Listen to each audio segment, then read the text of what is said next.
Hello everybody, my name is Pete Rasmussun and I'm here to do a quick garlic planting demonstration. This video is meant to accompany the Growing Great Garlic workshop that I'm doing in collaboration with the Center for Agroecology and Sustainable Food Systems at UC Santa Cruz. It is fall, so it's garlic planting season, and I just want to go over some of the methods and techniques that I've used in the home garden. As a side note, we're at the home of a fellow garlic enthusiast and garlic home grower in the Seabright neighborhood in Santa Cruz. We're about a mile from the Monterey Bay and the Pacific Ocean and probably about 25 feet above sea level. And this grower here has been growing hardneck garlic for at least the last 5 years or so. And common that in this region, maritime climates and cooler winter temperatures, softneck garlic is often preferred and grows better. And it's often believed that hardneck garlic thrives more in mountainous climates.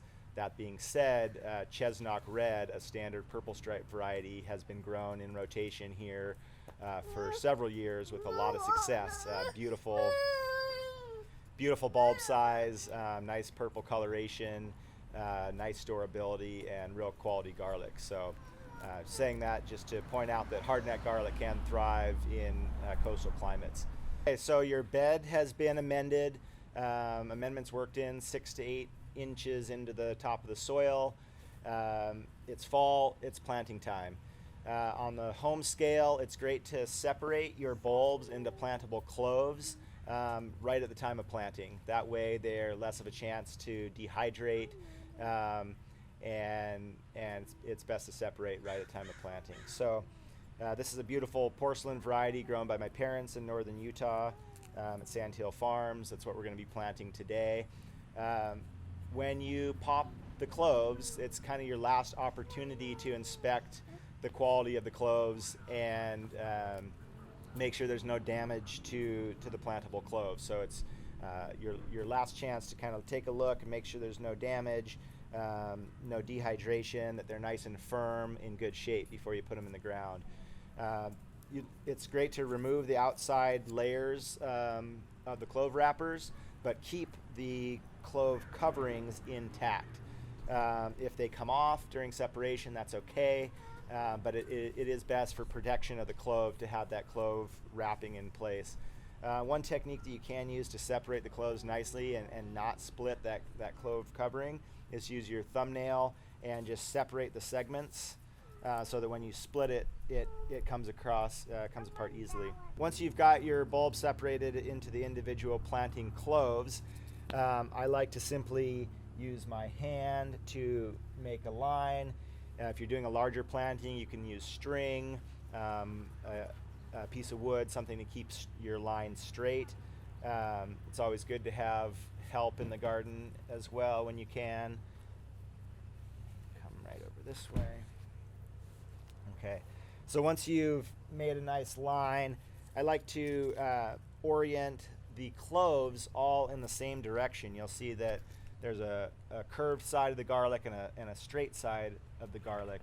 We found over the years that garlic grows this beautiful symmetrical fan-shaped leaf pattern, and when the cloves are oriented in the same direction, you have that leaf pattern all growing in the same direction. Why does that matter?